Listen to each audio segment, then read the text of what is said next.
우리 2주 만에 만나니까 한번 우리 복습을 해볼까요? 레위기의 주제는 거룩입니다. 거룩이 왜 중요할까요? 내가 가진 하나님 거룩한 그렇습니까? 우리는 하나님의 형상으로 지음받은 사람들입니다. 그래서 하나님 닮기를 원합니다. 하나님이 원하시는 삶을 살기를 원합니다. 그렇기 때문에 하나님이 거룩하시기 때문에 우리에게 거룩하라라는 명령을 주신 겁니다. 그래서 하나님이 주신 명령대로 저희는 따라야 하는 것입니다. 그래서 하나님이 거룩하시니 너희도 거룩하라는 것이 나오는데 이 레위기에 130번이나 사용이 됩니다. 그래서 그만큼 중요하다는 것이죠. 반복을 한다는 건 옛날에 이 성경은 들려지는 성경이었습니다. 그래서 지속적으로 반복을 한다는 건 그만큼 강조를 하는 건데 보통 강조를 2번, 3번 이렇게 하죠. 130번이나 강조를 하셨다는 건 이 구약 성경뿐만이 아니라 우리의 삶 속에서 하나님이 거룩을 얼마나 중요시 여기시는지를 아셔야 됩니다. 이 레위기는 여러분이 보실 때 또 오늘 특별히 그런 부분들이 많이 나오는데요. 그 당시 고대 근동 사람들의 삶을 여러분들이 이해를 하셔야 됩니다. 그 당시에 이렇게 살았기 때문에 그래서 하나님은 이런 것을 주셨던 겁니다. 하나님 굉장히 흑악성을 하세요. 그래서 모든 사람에게 그들에게 맞는 것을 나눠주십니다. 그것을 우리가 재물을 통해서도 알 수 있습니다. 하나님께서 하나님하고의 관계를 회복하기 위해서 주신 것이 무엇이죠?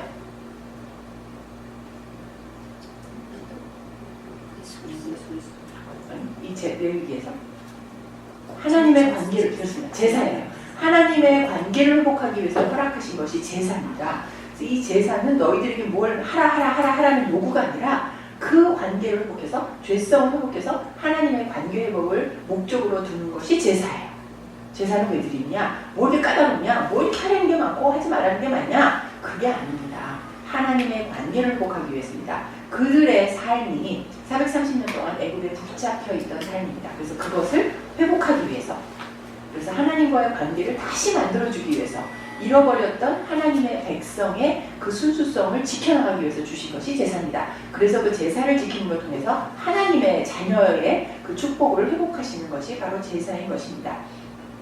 그래서 이 레위기를 쓴 목적이 하나님께서 거룩한 백성에게 거룩한 삶을 살아갈 수 있도록 하나님의 법을 주신 것입니다.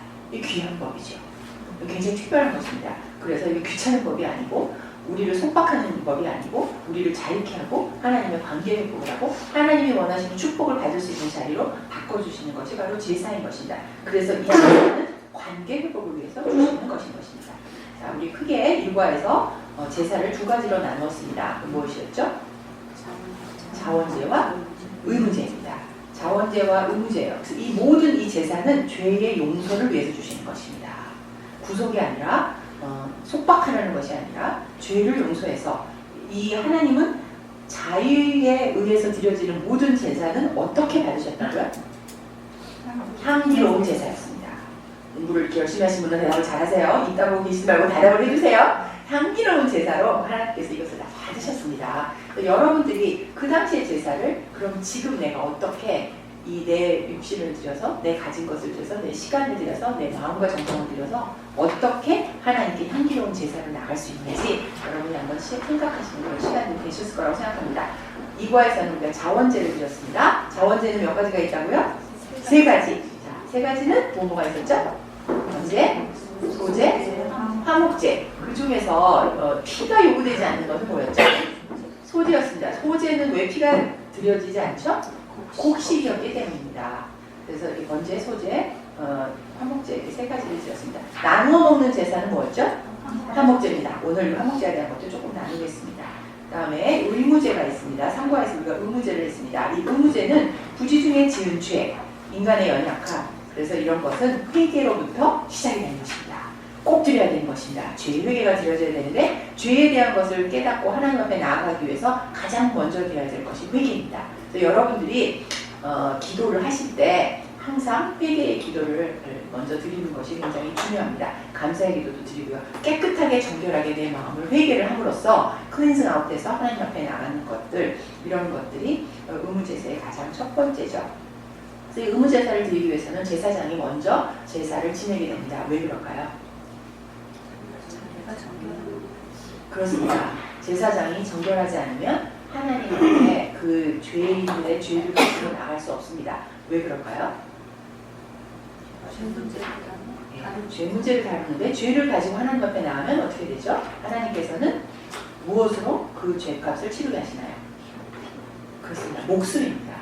죄인 사람이 하나님 앞에 성막 안에 들어가게 되면 죽음으로 그것을 물으신다고 했습니다. 그렇기 때문에 이것이 제사장이 먼저 깨끗함을 가지고 하나님 앞에 나아갈 수 있게 되는 것입니다. 속죄죄와 속건죄 두 가지가 의무죄에 있는데, 속죄죄는 진실을 말하지 않거나 부정한 것을 만지거나 함부로 말했을 때 드리는 것이 속죄죄인 것입니다. 이 속건죄는 보상죄와 배상죄라고 말씀을 드릴 수 있는데, 이 속건죄는 이 어떠한 제사냐라는 것보다 여러분이 용서에 포커스를 더 두시면 좋겠습니다. 용서하시는 하나님을 여러분이 경험할 수 있는 것이 속건죄인 것입니다. 믿음을 위반했거나 성서 성물을 잘못 따랐거나 금령을 위반했거나 해서 드리는 것이 이 속건죄인데, 이 속건죄는 하나님께 드리는 것과 이웃에게 드리는 걸로 두 가지로 나누어져 있습니다. 이웃에게 드리는 죄를 졌었을 때 우리가 몇 배를 보상을 해야 되죠? 120배입니다. 그래서 20%를 해요. 우리가 11조를 하나님께 드리죠. 근데 이건 120%를 갚아나가. 20%를 더 갚아라. 100은 원래 내가 이제 빚진 것을 갚는 것이지만 20%를 더하는 거를 통해서 이웃 간의 관계가 얼마나 중요한지 하나님께서 다루셨다는 것을 여러분이 이 속건죄를 통해서 아실 수 있는 것입니다.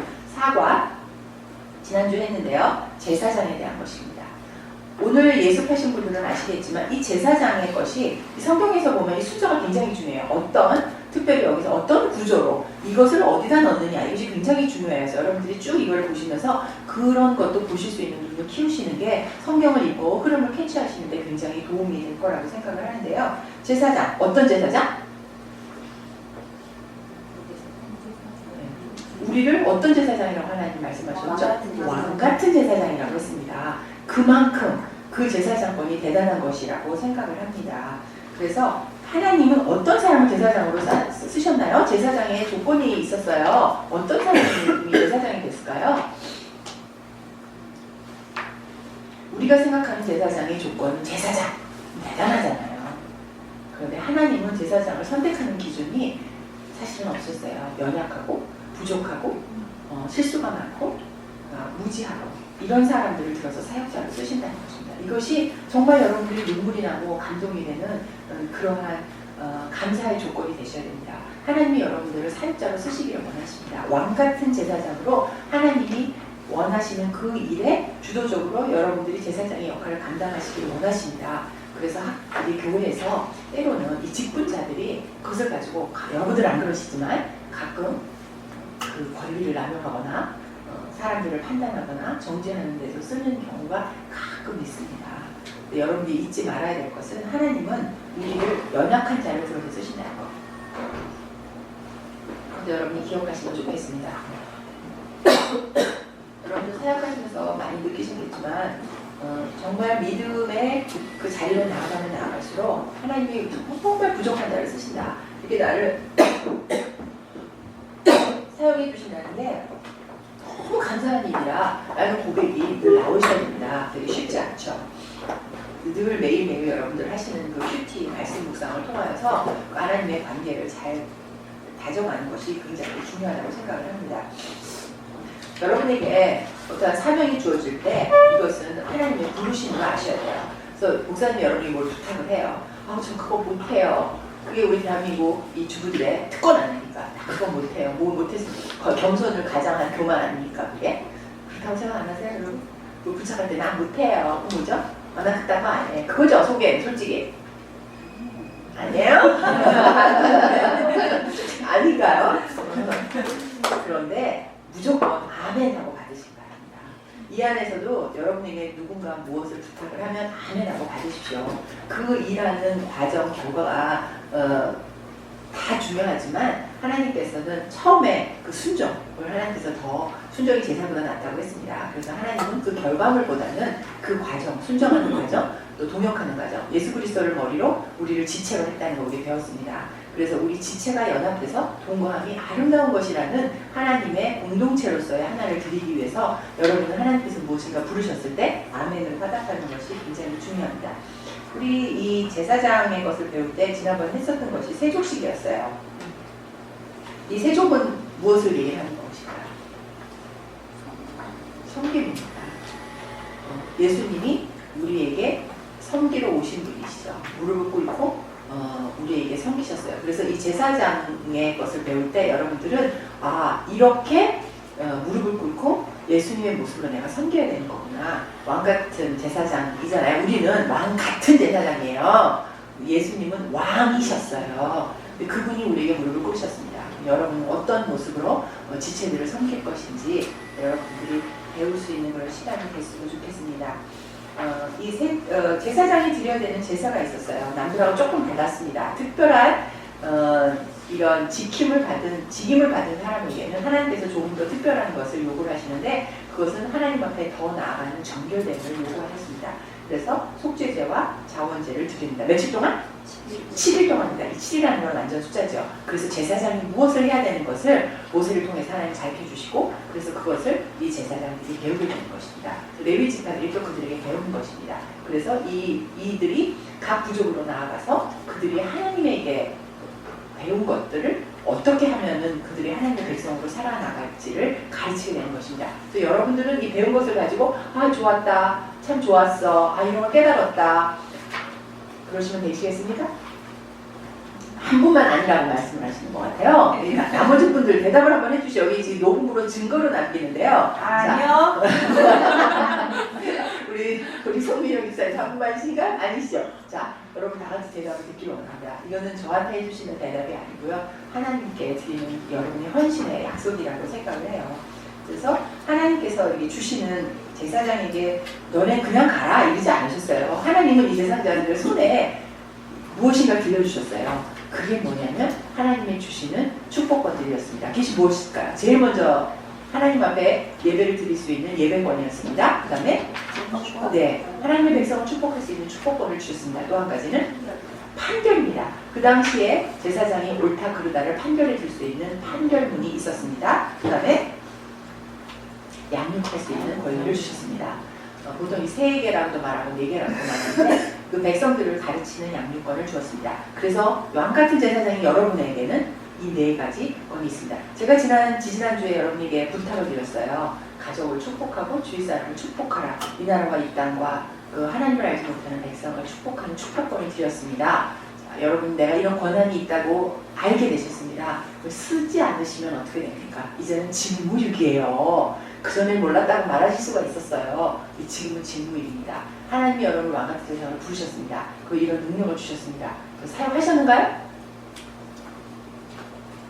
왜 그 입술에 알지 듯 모를 듯한 미소를 지으시니까 축복권을 사용하셨습니까? 양육권을 사용하셨습니까? 예배권을 사용하셨겠죠? 주일날에서 예배를 드렸죠? 그건 어떻게 대충 땜빵해서 넘어갈 수 있어요? 반은 양심에 걸리긴 하지만 어쨌든 넘어갑니다. 오늘 우리 예배를 어떤 예배를 드렸는지 제가 하나하나 뜯을 때 여러분의 양심이 뜨끔뜨끔 하겠지만 어쨌든 일단 예배는 드렸죠? 그리고 여러분 축복을 하셨습니까? 여러분이 옳고 그름의 판단을 여러분 스스로에게 얼마큼 적용을 하셨습니까? 돌아보실 수 있는 시간이 되셨으면 좋겠습니다. 그리고 이 제사를 드릴 때 하나님의 영광 앞에 쓰는 것입니다. 이 영광 앞에 죄성을 가지고 그 앞에 나가면 하나님은 죽음으로 그 죄를 물으셨습니다.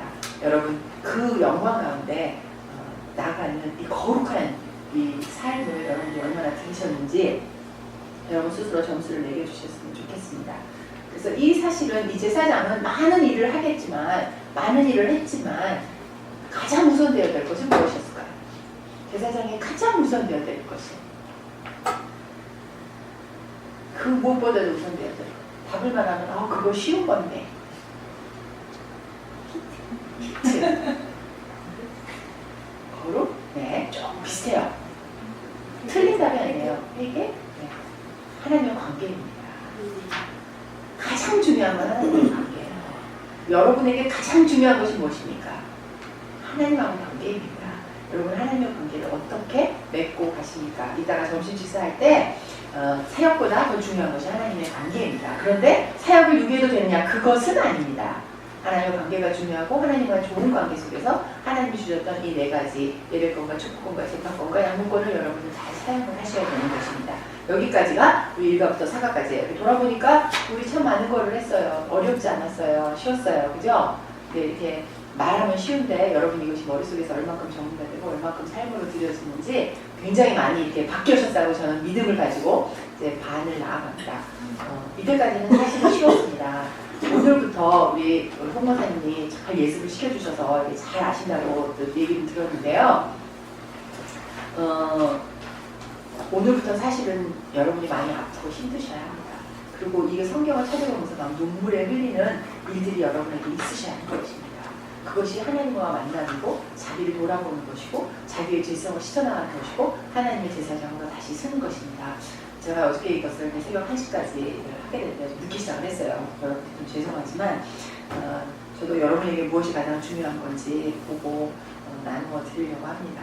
오늘 아침에도 이 하나님 때문에 너무 감동이 돼서 작은 것에 감동이 돼서 눈물, 제 얼굴도 툭툭 붓지 않습니까? 이렇게 감동이 됐어요. 여러분의 그 삶 하루하루가 하나님 때문에, 말씀 때문에, 말씀으로 보여지고 감동되는 삶이 됐으면 좋겠어서 제가 이 자리에 감히 여러분 앞에 섰습니다. 이 5가는 가장 중요한 걸 여러분이 기억할 거 제가 미리 말씀드릴게요. 나는 여호와 너희의 하나님이라 라는 것을 말합니다. 그것이 여기 제목에는 그래요. 뭐 부정한 것과 회복될 수 있는 부정과 회복될 수 없는 부정 이렇게 얘기를 합니다. 가장 중요한 건 나는 너희의 하나님. 누구의 하나님? 너희의 하나님이라는 고백을 하나님이 하시는 것입니다. 그 하나님을 여러분 오늘 찾아보셨으면 좋겠습니다. 가장 이 상반기 여러분이 기억하셔야 될 건 나는 거룩하니 너희도 거룩하라는 것입니다. 그리고 이제 5가서부터는 나는 너희의 하나님이라는 고백을 하고 하나님이 우리에게 찾아오시는 것입니다. 나는 너희의 하나님이라 그것을 기억하라는 것이죠. 그래서 여러분이 이 세상을 살면서 어렵고 힘들 때 나는 너희의 하나님이라는 이 고백을 여러분이 붙잡고 일어나셔야 하는 것입니다. 그래서 여러분의 고백이 되셔야 돼요. 하나님, 당신이 나의 하나님이셨기 때문에 내가 이 자리를 박차고 나갈 수 있습니다. 하나님, 내가 여기서 다시 한번 일어날 수 있습니다. 하나님이 나를 왕같은 제사장으로 세워서 주어서 하나님께 감사드립니다 라고 할 수 있는 것, 그것이 무엇이냐? 나는 너희의 하나님이라는 하나님의 고백을 여러분이 받아들이게 되는 것입니다. 5가 보도록 하겠습니다. 회복될 수 있는 부정, 회복될 수 없는 부정. 여러분 보니까요, 레위기 1장 11장부터 어디까지예요? 20장까지. 20장까지예요. 근데 뭐가 빠졌어요? 뭐가 빠졌어요? 16장. 네, 16장은 대속죄입니다. 그래서 분리를 했어요. 요 사이에 낀 이유를 여러분이 이제 찾으실 수 있어야 되는 것입니다.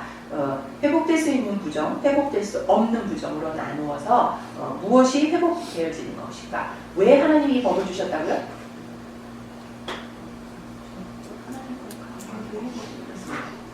그 430년 동안 애국에서 나온 이 백성들을 하나님의 백성으로 삼기 위해서 무엇이 회복될 수 없는 부정인지, 무엇이 회복할 수 있는 것인지 알게 해서 이들이 이 부정 가운데 거하지 않고 거룩한 삶으로 살게 하기 위한 법령을 주셨다. 왜 이걸 주셨는지 여러분이 정확히 아셔야 되는 것이고요. 여러분이 보시다 보면 오늘 하나하나 공부는 다 하겠지만 많은 법들이 나옵니다. 사람들이 여기서 이제 걸려 넘어가가지고 이제 레위기를 안 보는 경우가 되게 되는데 여러분들 이것을 신약으로 해석을 하실 수 있으셔야 되고 이 신약으로 오늘 사는 우리에게 이것이 어떻게 적용해야 되는 것인지 신약에서는 이 문제들을 예수님이 어떻게 하셨는지를 보면서 와!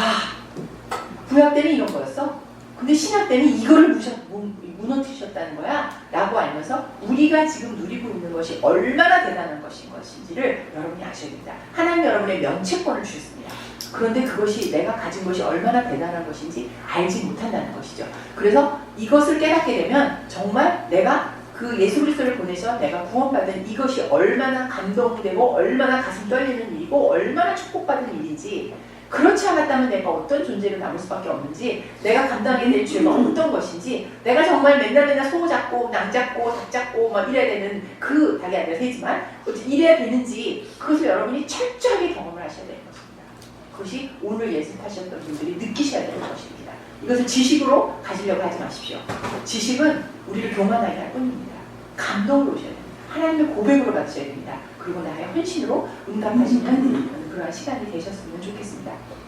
그래서 여기 레위기 11장과 15장, 그 다음에 17장과 20장 이렇게 나누어서 이것을 그 일상적인 활동에서 비롯된 그 부정이 무엇이고 또 왜 먹어야 될 음식과 먹지 말아야 될 음식을 나누어내는지 도대체 우리 다 먹잖아요 지금. 그럼 우리 이 다 먹는 것과 그 당시에 먹을 것과 먹지 말아야 것을 나눈 것이 도대체 무슨 의미인지 이것들을 우리가 보고 나가도록 하겠습니다. 먼저 11장부터 15장까지를 보도록 하겠습니다. 여기 지금 이 5과에서는 성결법과 이 정결법 이 두 가지를 나눕니다. 이 정결법은 그 ritual purification이라고 해서 제사를 통해서 회복될 수 있는 거예요. 그러니까 하나님은 죄를 졌지만 이 제사라는 형식을 통해서 다시 한번 회복해 준다는 것을 또다시 강조하는 거죠. 우리 앞에서도 수도 없이 얘기했잖아요. 이제 제가 얘기하면 여러분들 앵무새처럼 막 다 따라오시잖아요. 너무 얘기하니까 이제 막 지루하잖아요. 그죠? 그런데 또다시 얘기를 하는 거죠. 왜? 그만큼 정결하게 하나님 앞에 나가서 사는 것이 하나님에게 그만큼 중요했었고 그렇다면 우리에게 지금을 사는 우리에게도 그만큼 중요하다는 것입니다. 음식의 규례를 통해서 하나님은 정결한 것과 정결하지 않은 것에 대해서 나누었어요. 이것도 또한 그 고대 근동의 사건을 우리가 기억을 하셔야 됩니다. 그 고대에서는 제사를 드리고 그 제물을 먹었어요. 제가 어렸을 때는 우리 할머니가 제사를 그랬었어요. 그게 뭔지 몰랐어요. 누구네 집에서 고사떡 하면 여러분 그 팥국물 된 고사떡 같은 거 이렇게 오잖아요. 어떤 사람은 그걸 안 먹는다고 하시더라고요. 근데 우리 할머니는 그 고사떡이 오면 하나님 주신 거를 왜 안 먹냐? 너네들이 6.25를 안 겪어봐서 그래? 그거 십자가를 긋고 기도하고 그냥 우리 나눠줘서 너무 맛있게 먹었어요. 근데 저는 거기에 대한 것이 없었어요. 근데 그것이 무엇인지 이제 이 레위기를 보면서 알 수 있게 되는 것입니다. 그것이 걸림이 없는 사람 먹어도 돼요. 걸림이 있으면 안 되는 것입니다. 그것을 먹는 것을 보고 다른 사람이 실족하면 먹으면 안 되는 것입니다. 왜? 나를 위해서가 아니라 그 사람을 위해서. 그것이 하나님 안에서의 공동체를 중요시 여기는 것이었던 거예요. 그런데 그것이 걸림이 없고 우리 모두의 걸림이 없으면 그 하나님이 주신 음식으로 받아 먹을 수 있었어요. 근데 그 당시는 430년 정도 다시 애굽에서 종이었기 때문에 그 자기 주인들이 드리는 그 제사를 다 드렸던 것입니다. 그리고 거기서 남는 음식을 종이니까 당연히 그 중에서 나쁜 것을 먹지 않았겠습니까? 그렇기 때문에 이분들이 회복되기를 바라시는 것이죠. 그래서 하나님은 이 회복되기를 바라는 사람들은 뭐죠? 결론적으로 말하면 이방 신의 세도 분리하겠다는 거죠. 내 백성, 너 내 새끼야. 넌 거룩한 백성이야. 넌 나 닮았어. 넌 내 새끼야. 그것을 끊임없이 말하는 것이 바로 이 음식인 것이죠. 우리 가장 중요한 게 뭐냐면 3세기 우리 곱창을 빼는 일입니다. 이 음식이 굉장히 중요한 것이에요. 우리가 먹는 것으로 인해서 구별된 삶을 살기를 원하셨던 것이 바로 그것입니다. 그래서 부정한 음식은 음식 자체에 문제가 있다는 게 아니에요. 어떻게 누구에게 들어졌냐? 이것이 거룩한 것이냐 안 거룩한 것이냐라는 드리는 사람들의 중심을 보시는 것이죠. 우리의 마음의 중심을 주시는 것이지 이 음식이 자체가 부정한 음식이라는 게 없어요. 이 음식은 하나님께서 온 것입니다. 그런데 이것이 음식의 자체의 문제가 아니라 우상 숭배에 삼겨들어졌던 그들의 삶 속에서 하나님이 나누기를 원하시는 것입니다. 그걸 여러분들이 보시세요. 그래서 이거 성경을 보실 때도 뭐 이렇게 하지만 하는 게 많아. 그게 아니라 그들의 삶에 고대 근동의 삶을 여러분들이 그러니까 이해하실 수 있어야 되는 것입니다. 이들은 그들의 그것을 음식 자체 우상 숭배에 들어졌던 것을 우리가 먹는다는 것은 결론적으로 말하면 우리 내면에 하나님에 대한 믿음이 없어지는 거고 혼탁해 되는 것이죠. 이 혼합 신앙에 대한 것을 하나님이 막으려고 하는 것입니다. 그래서 그 저주의 말들이 그 부정하게 만들었는데 그런 것들로 하여금 이것을 나누게 되는 겁니다. 신약 부분에 대해서는 이것이 어떻게 되는 것인가요? 그리스도의 보혈의 공로가 우리를 거룩하게 만드는 것입니다. In Christ를 여기서 말하게 돼요. 그리스도 안에 머무는 삶, In Christ. In Christ는 뭐죠? 예수님 안에 우리가 머물고 우리 안에 예수님이 거하는 것이다. 음식을 취하는 것처럼 예수님이 내 안에 계시면 자 음식을 취하면서 예수님의 몸을 우리가 먹는 것입니다. 우리의 몸을 먹으면서 우리가 정결케 되는 그러한 것을 여기서 구약과 신약을 비교해서 여러분들이 나누어 보실 수 있게 되는 것입니다. 정결법 제가 설명을 거의 다 끝냈습니다. 많이 하셨지만 도표 2를 한번 보도록 하겠습니다. 여기서 보면 이렇게 책에서 의도적으로 이렇게 나누었어요. 몇 시간, 몇 달, 몇 년 이렇게 나누었고요. 그 다음에 그것을 15장에서는 생식기의 유출을 오는 것을 몇 시간, 몇 주간, 몇 년 이런 식으로 해서 이렇게 나누었습니다. 이것이 하나님의 그 구체적인 우리 백성들을 하나님께서 회복시키고자 하는 그러니까 이런 나눔이 있다는 것이에요. 그래서 이건 구체적으로 그렇게 여러분들이 신경을 많이 안 써도 돼요. 그래서 무엇이 사람을 부정하게 하느냐 그것을 여러분들이 보시면서 지금은 그 당시는 왜 그렇게 했는가 그들의 그 백그라운드만 여러분이 이해하실 수 있으면 좋겠습니다. 의식적인 이 정결 규례는 백성들에게 교육하고 그들의 그 과거의 상황들에서 하나님의 백성으로 분리해내가고 또 이것을 지키게 함으로써 하나님에게 순종하게 만들었던 것입니다. 이건 누가 하는 거였나요? 제사장의 권리였습니다. 우리 지난주에 배웠던 것처럼. 그래서 그 제사장에 관한 규례가 이 앞에 나오게 되는 거예요. 이 11장 앞에 나오는 거예요. 제사장이 먼저 알아야 됩니다. 그리고 이 먼저 안 내용들을 백성들에게 가르치게 되는 것이죠. 그래서 순서가 제사장에 대한 것이 먼저 나오고 그 다음에 이렇게 부정한 것과 회복될 수 있는 것과 회복될 수 없는 것으로 이렇게 나눠지게 되는 것입니다. 여기서 보면 그 음식 준수, 음식 규례하고 이 할례 문제하고 이 두 가지가 유대인의 정체성을 나타내는 것이었어요. 여러분 신학을 공부를 하셨으니까 아시겠지만 그 이제 바울의 이제 그 할례 문제들 이런 것들이 나오게 되는데요. 그 음식법과 이 할례 문제에서 신약과 구약을 저희가 왔다 갔다 하면서 이제 오늘 보도록 하겠습니다. 이스라엘 백성들은 음식 규정인 그 레위기 10장에서 나오는 이 말씀을 통해서 이 사물의 정한 것과 부정한 것과 거룩한 것과 속된 것을 이렇게 했습니다. 그래서 정결하고 깨끗한 것들이 다 거룩한 것은 아니었어요. 근데 거룩한 것은 정결한 것이었어요. 그래서 이런 단어에 여러분이 너무 구속되지 않으셨으면 좋겠어요. 그리고 거룩하고 반대되는 것은 부정한 것이었습니다. 그래서 이 부정한 것을 가르침으로 인해서 하나님의 목적은 거룩이에요. 그래서 이 부정한, 이건 부정해, 이거 부정해, 이거 하지 마, 이거 하지 마. 그래서 하지 못하게 함으로써 구별된 백성으로서 거룩한 백성으로서 하나님의 백성을 구별하시려고 하는 뜻이 있었다라는 것을 여러분이 보시면 되겠습니다. 85페이지 질문 2번 네, 보시면 여기 이제 도표가 있어요.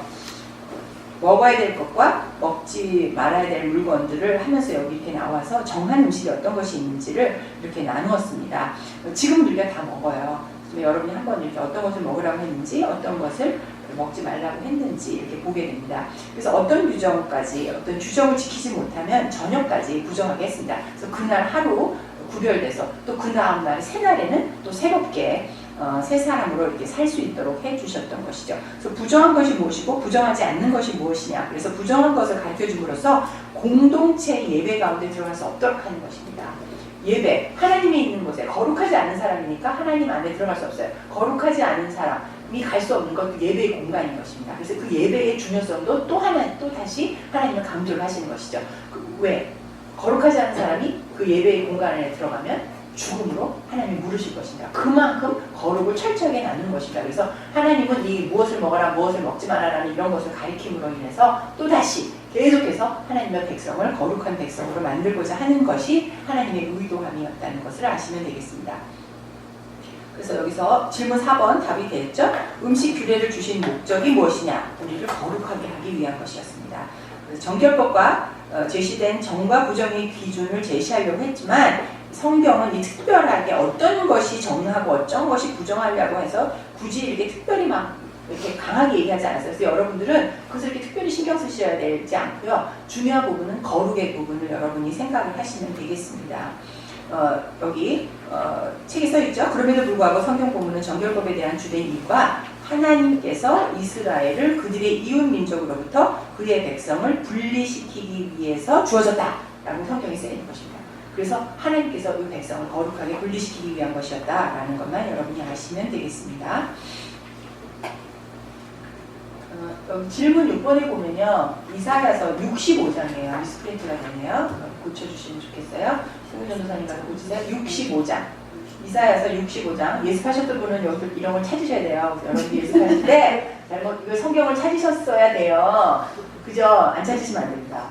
다 이거 하라고 써놓은 거예요. 여러분께 다 피가 되고 살이 되는 거예요. 말이 좀 안 맞아서 안 썼어요. 그쵸? 말이 좀 안 맞아서 안 썼어요. 근데 그 옆에 66장이라는 게 나와요. 66장이라는 거 보면 또 옆을 조금 볼 수가 있어요. 그죠? 여러분 이런 거 찾아주셨으면 좋겠어요. 여기서 아까도 제가 처음에 말씀드렸지만 이들이 그 전에 있었던 애굽에서 주술에 사용되었다는 것이죠. 그래서 그 동물의 문제가 되는 것이 아니라 그것을 주술의 방법으로 사용되었던 그 사람들의 의식 구조를 하나님께서 바꿔주시려고 하는 것이었습니다. 그것을 무엇을 보면 알 수 있냐면 노아 홍수 이전에는 지금까지 이 규례가 정해지기 이전까지 이 레위기의 법이 세워지기 이전까지는 어떤 음식을 먹었어도 그 부정하지 않았어요. 하나님이 부정하다고 하지 않았습니까요? 또다시 말하면 부정하다고 하는 기준이 무엇이냐? 하나님의 말씀인 거예요. 하나님이 부정하다면 부정한 거야. 그거. 하나님이 괜찮다면 괜찮은 거야. 하나님이 지금부터 부정하다 그랬어요. 그전에는 괜찮았어요. 그럼 지금부터 부정한 거예요. 그죠? 하나님의 말씀이 바로 법인 것입니다. 이것을 그들에게 알리고 싶으셨던 거예요. 그래서 이 신의 산에서 이 가나안 땅으로 들어가요. 뒤에서 우리 애굽에서 그죠? 애굽에서 그렇게 살아왔어. 430년 동안.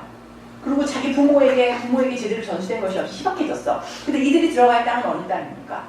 가나안 땅이었어요. 이건 또 어떤 땅이에요? 또 적과 꿀은 흐르는 땅이 있긴 하지만 이방 민족이 사는 땅이었어요. 그 앞뒤로 샌드위치예요. 온 땅도 이방 민족, 갈 땅도 이방 민족이에요.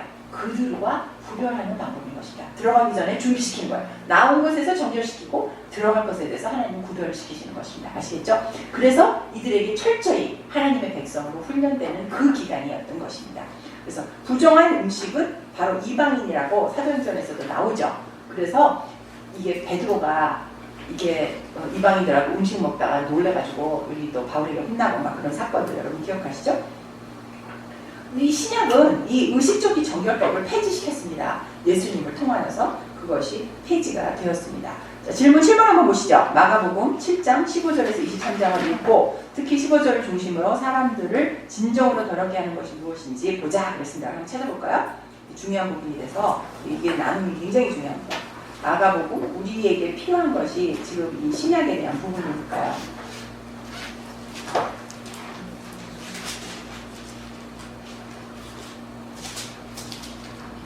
마가복음도 제가 잘 안 찾아드렸군요. 너무 15절이 모이더라고요. 자, 마가복음 7장 15절에서 23절까지입니다.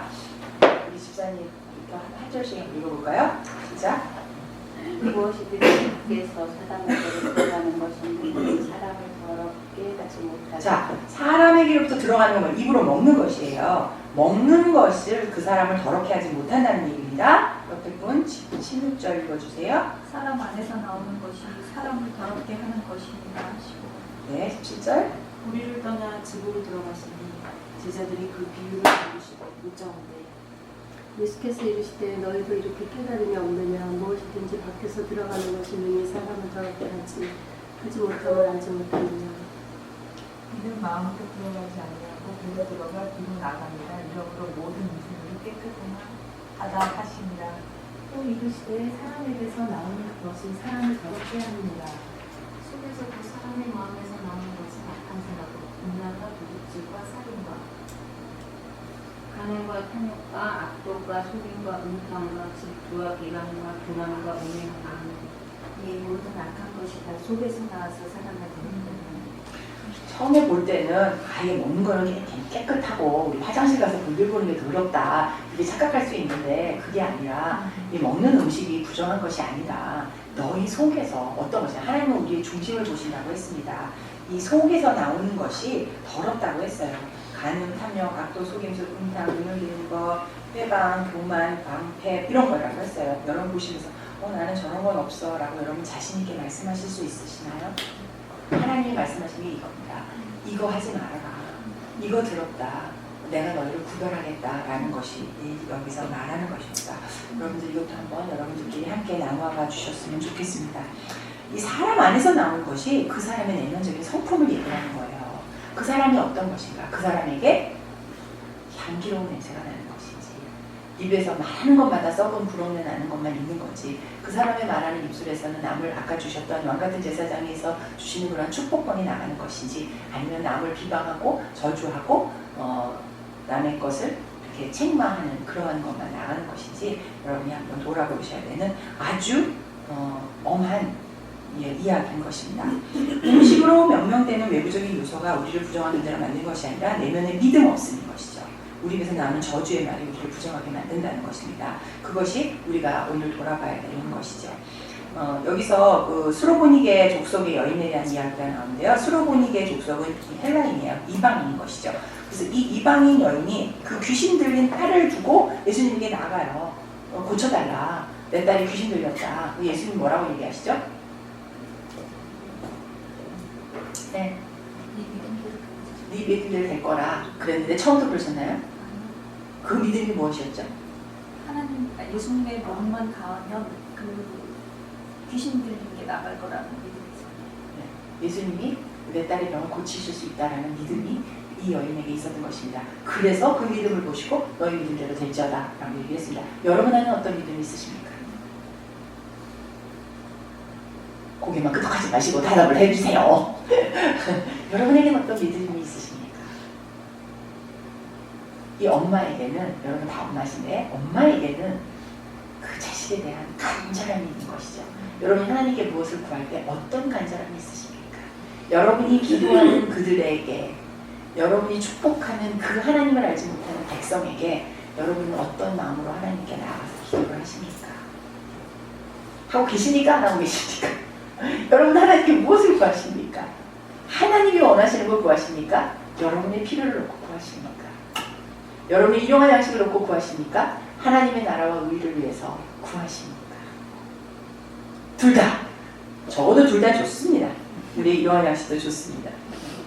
바울은 내가 주 예수 안에서 확신하는 것은 무엇인지 스스로 속된 것이 없대 다만 속되게 여기는 그 사람에게 속되다라고 이렇게 말씀을 하셨습니다.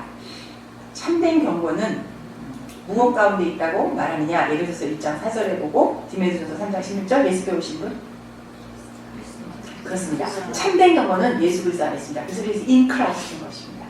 외우시죠? 예수 그리스도 안에 내가 있고 예수 그리스도를 내가 주로 영접할 때 그때 우리는 참된 경건, 참된 거룩으로 하나님 앞에 나갈 수 있게 되는 것입니다.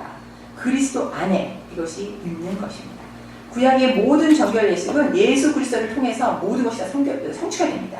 예수 그리스도를 통해서 정결과 성결과 모든 것이 다 이루어지게 되는 것입니다. 그래서 우리는 자유로울 수가 있어요. 예수 그리스도 안에서 참된 경건, 거룩한 비밀, 그것이 바로 날마다 그리스도 안에 머무는 삶입니다. 날마다 그리스도 안에서 머물기 위해서는 여러분 어떻게 하셔야 됩니까?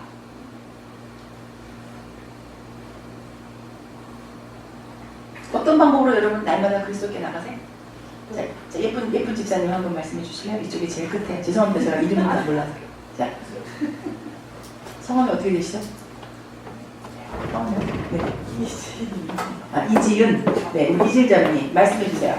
집사님이랑 부르기 너무 젊은 것 같고. 자, 어떻게 하면 우리가 예수 그리스도 안에 거룩하게 머물 수 있을까요? 어떻게 하면 매일매일? 힌트 매일매일. 맞습니다. 다 나왔어요. 뭐라고요? 말씀과 기도 하면 우리가 나아갈 수 있습니다. 기억하셔야 될 건 이것입니다. 하나님은 우리를 거룩한 백성으로 선별하셨고 구별하셨다. 그렇게 하기 위해서 매일매일 어떻게 하면 우리가 인크라이스트 할 수 있느냐? 말씀과 기도로 나갈 수 있어요. 너무 사람들 이거 여러분 너무 많이 듣고 너무 티피컬하고 진짜 뭐 너무 익숙한 이야기 아닙니까? 근데 행함은 어렵습니다. 행함이 어렵습니다. 여러분 행하십시오. 여기서 이제 87페이지 마지막에 보면 어떻게 거룩해질 수 있나? 거룩해지는 게 하나님 거룩하라고 하셔서 우리가 거룩해져야 되는데 우리 거룩할 수 있는 방법이 말씀과 기도라고 여러분께 말씀을 드렸습니다. 출산 규례가 나와요. 여기서 우리가 볼 모든 규례는 하나님께서 어떠한 그 규칙을 주셨는데 그것은 실제적으로 우리를 위한 것이었습니다. 여기서 출산, 여러분 우리 출산 해보신 분들은 이제 다 아실 거예요. 나마를 낳은 산모는 며칠 동안? 40일. 7일 하고 8일 때 8일째 되는 날 아들에게 할례를 줍니다. 할례를 주고 그리고 33일을 넣었습니다. 그래서 총 40일입니다. 여아를 낳은 산모는 80일이에요. 왜 남아 여아를 달렸냐? 그거는 여기서 왜 구별을 주셨는지 정확하지 않습니다. 그것이 중요한 게 아니고 이게 뭐 40일이냐 80일이냐 이게 중요한 게 아니고 이렇게 왜 하셨느냐가 중요합니다. 왜 하셨다고요?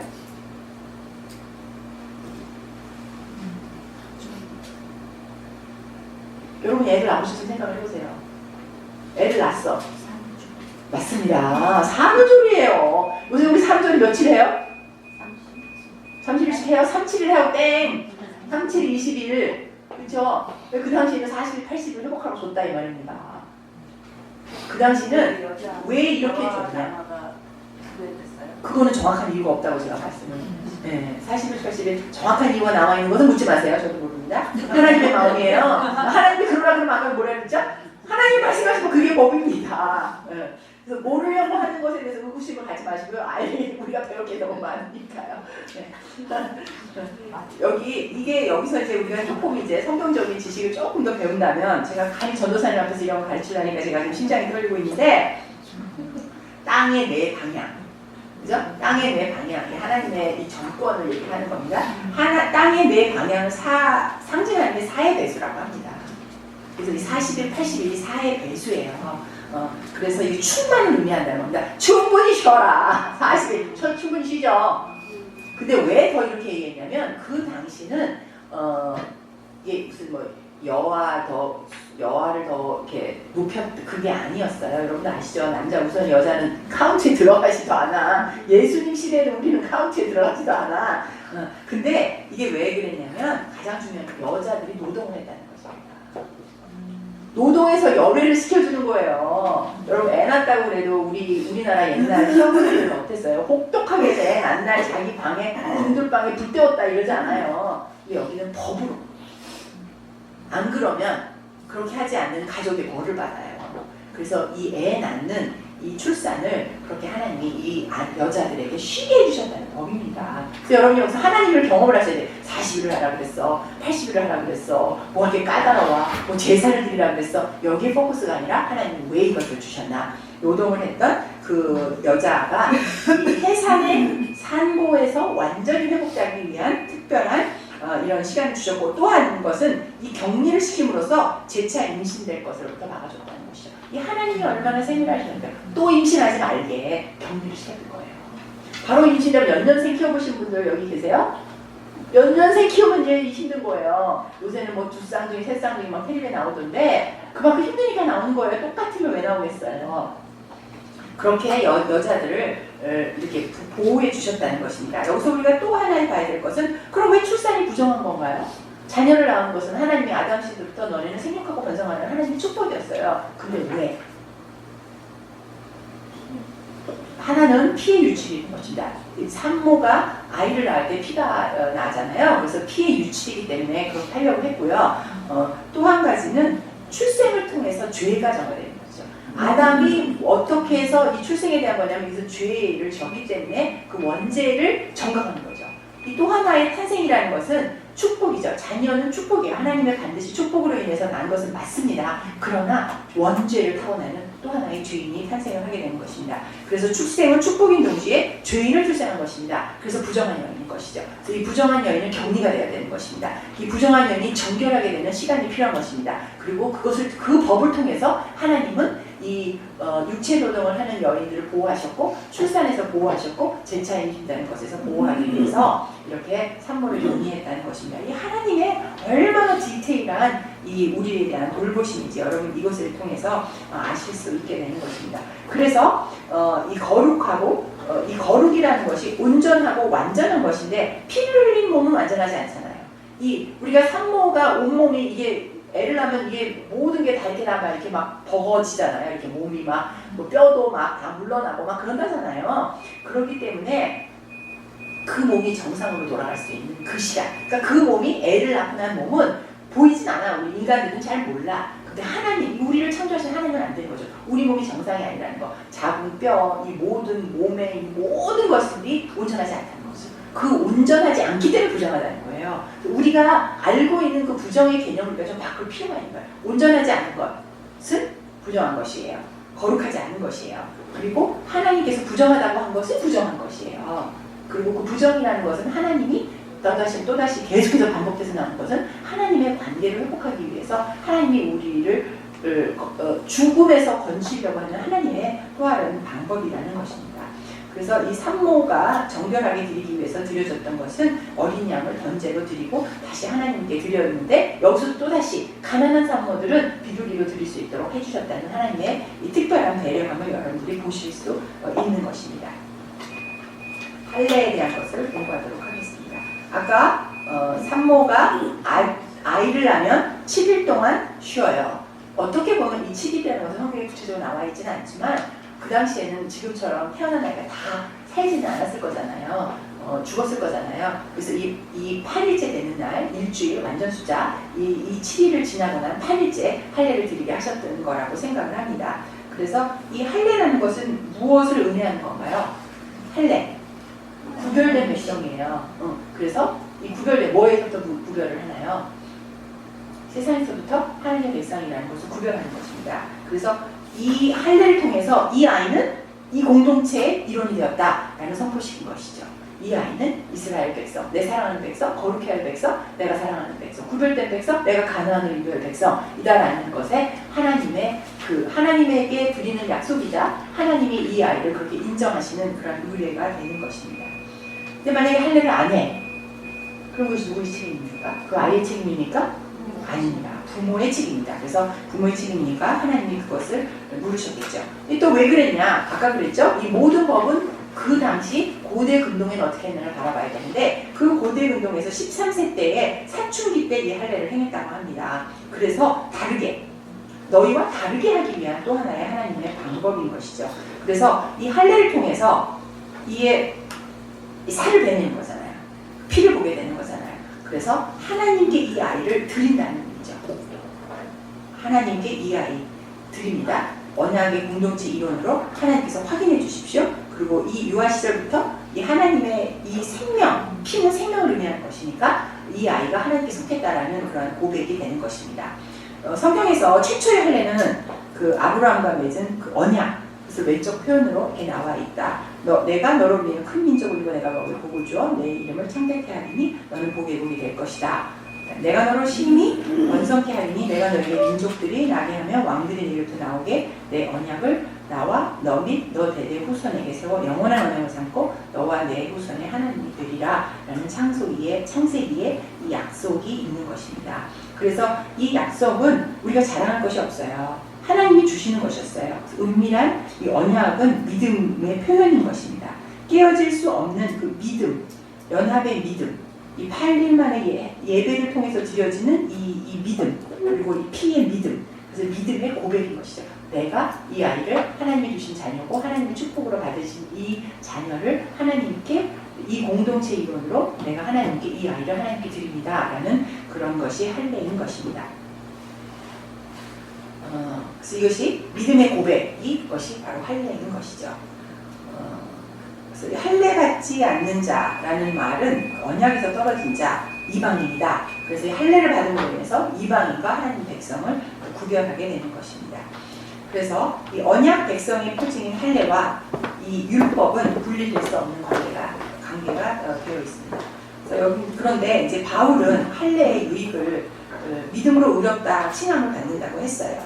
그래서 이 믿음의 고백이 하나님의 백성의 표현으로 할례를 받은 자는 율법을 통해서 자발적으로 하나님의 백성다움을 드러내야 됩니다. 그래서 할례만 받았다고 하나님의 백성이 아니라는 것이죠.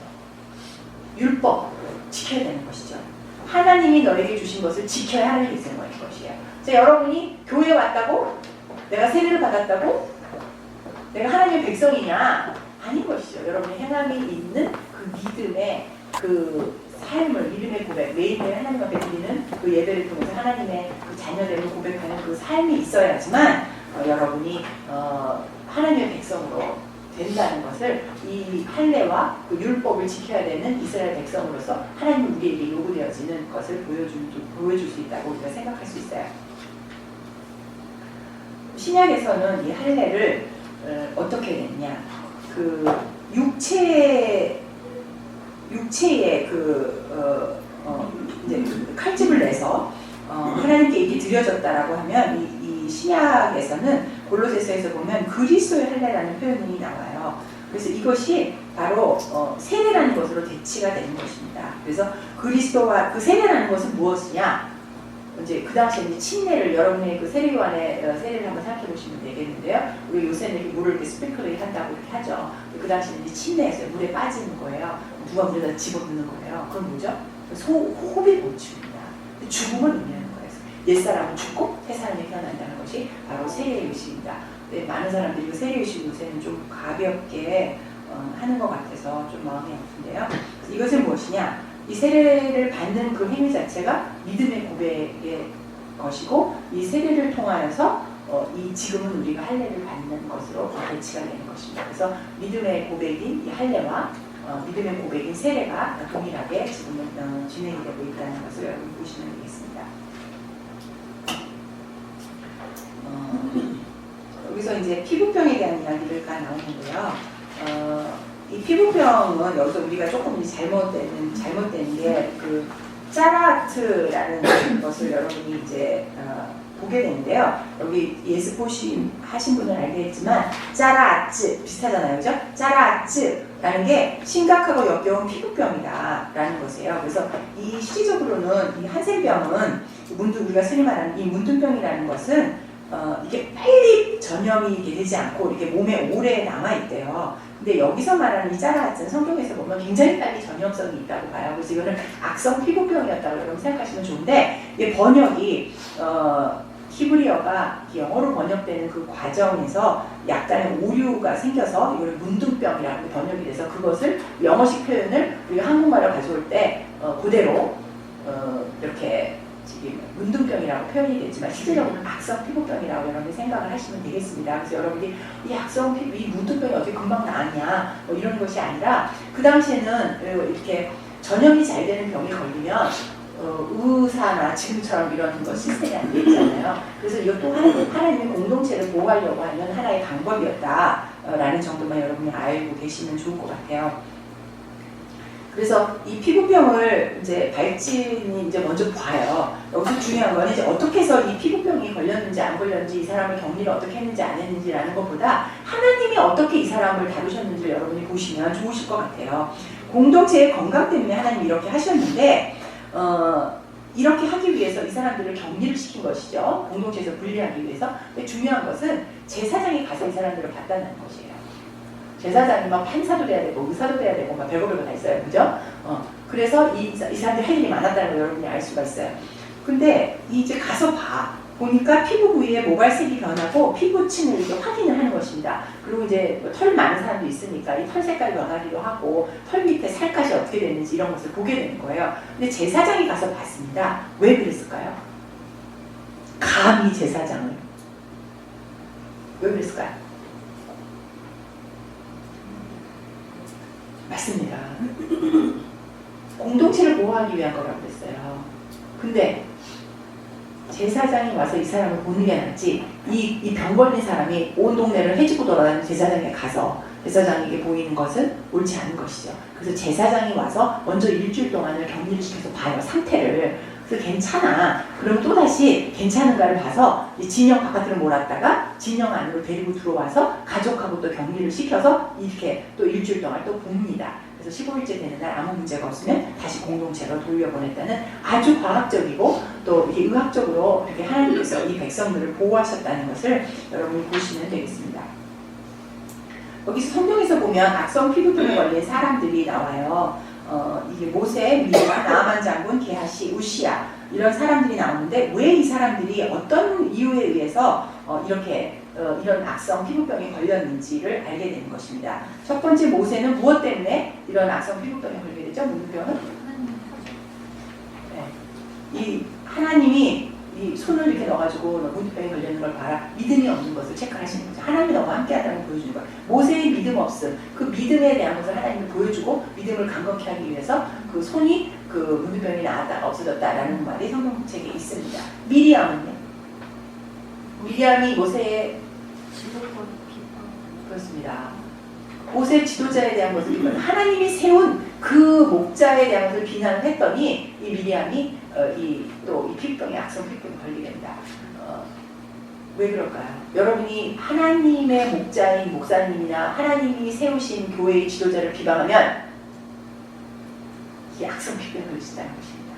이만큼 지독한 거예요. 잘 모르고 우리가 하잖아요.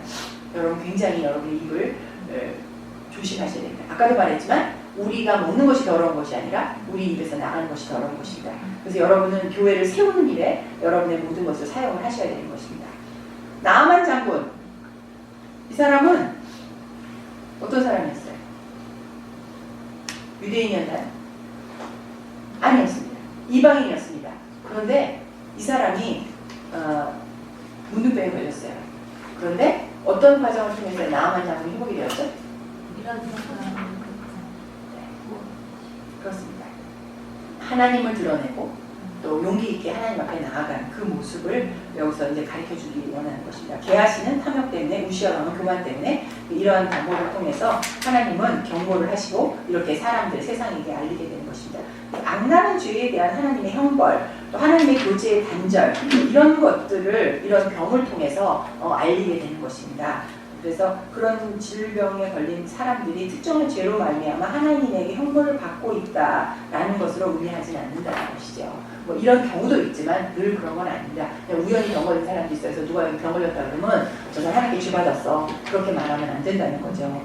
그래서 이렇게 아까 출산을 한 여인이거나 이렇게 악성 필통에 걸린 사람들이 공동체에게 다시 복귀하기 위해서는 알리는, 그래서 사람들에게 이 사람이 정결해졌다는 것을 알리게 되는 것입니다. 그래서 다시 이게 돌아오게 되는 것이죠. 그래서 이게 특히 피부에 걸린 사람은 털을 다 밀어내고 또 옷을 빨고 목욕을 하고 어떤 의식을 통해서 하나님에 들어가는 이런 죄의식을 거쳤다는 것을 여러분이 보시면 되겠습니다. 그래서 공동체로 하나님께서 다시 회복시켜 주셨다는 것 여러분이 보시면 되겠습니다.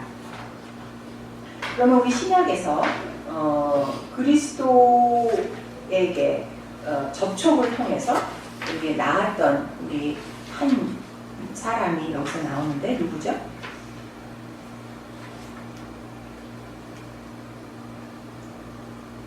어떤 사람이었죠? 신약에서 여러분이 생각나는 거 없으세요? 문둥병 환자. 네, 문둥병 환자 이야기가 나옵니다. 그리고 또 하나는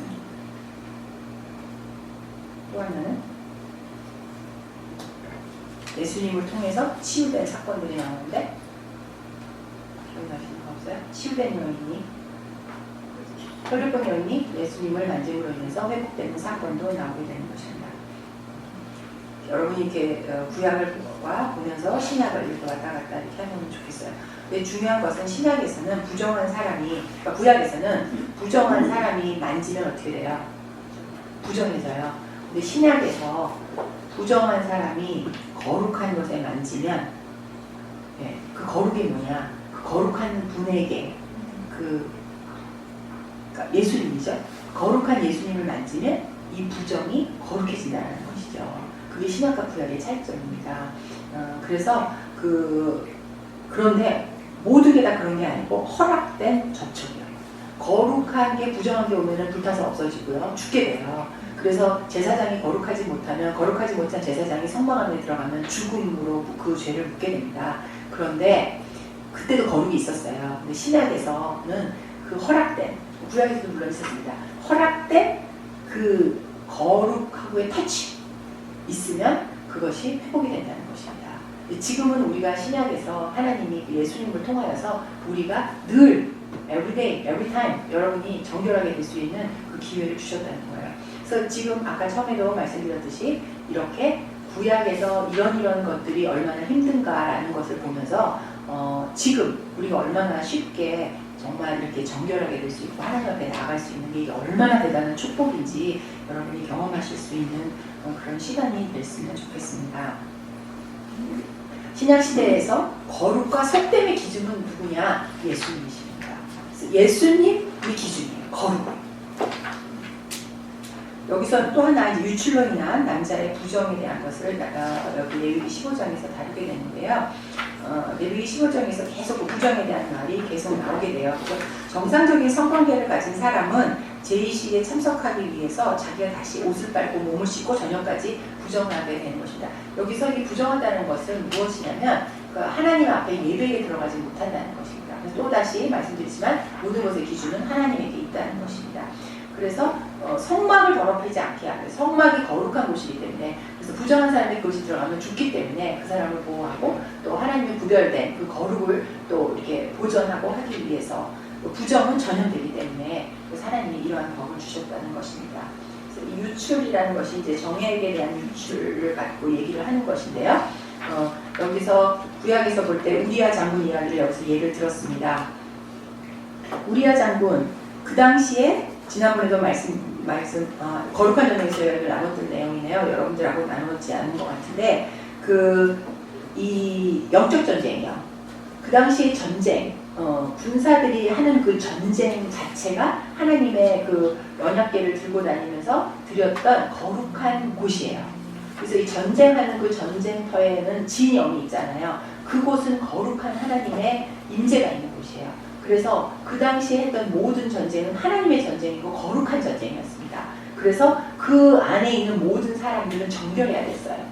이 남자들은 모든 정결 의식을 가지고 그 전쟁을 임했고, 또 그것이 영적 전쟁이었고 거룩한 전쟁이었고, 그래서 여리고성 전쟁 같은 것을 보면 그들이 모두 하나님의 방법으로, 세상의 방법이 아니라 무기를 들고 싸우는 것이 아니라 하나님의 말씀을 통해서, 하나님의 그 거룩한 방법을 통해서 그 전쟁의 승리를 보게 되는 것입니다. 그래서 그곳은 거룩한 곳이에요. 그래서 우리아는 다윗이 데려다가 발을 씻혀라. 이게 무슨 말이냐, 집에 가서 발 닦고 여자하고 동침을 해라라는 얘기인데, 그렇게 하지 않았어요. 왜 그랬냐면 우리아는 햇사람이었어요. 이방인이었음에도 불구하고 그 전쟁에서 그것이 거룩이 무엇인지를 모든 사람이 알고 있었다는 것이죠.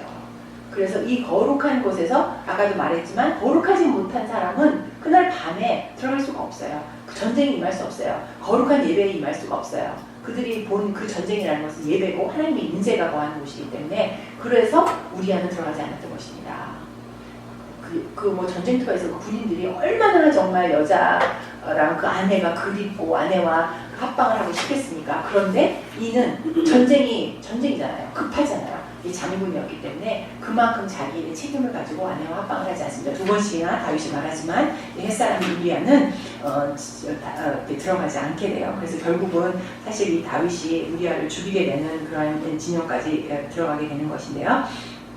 이 진영, 영적 전쟁을 수행하는 하나님의 임재 처소예요. 그래서 그 거룩한 곳에 부정한 사람은 들어갈 수가 없었습니다.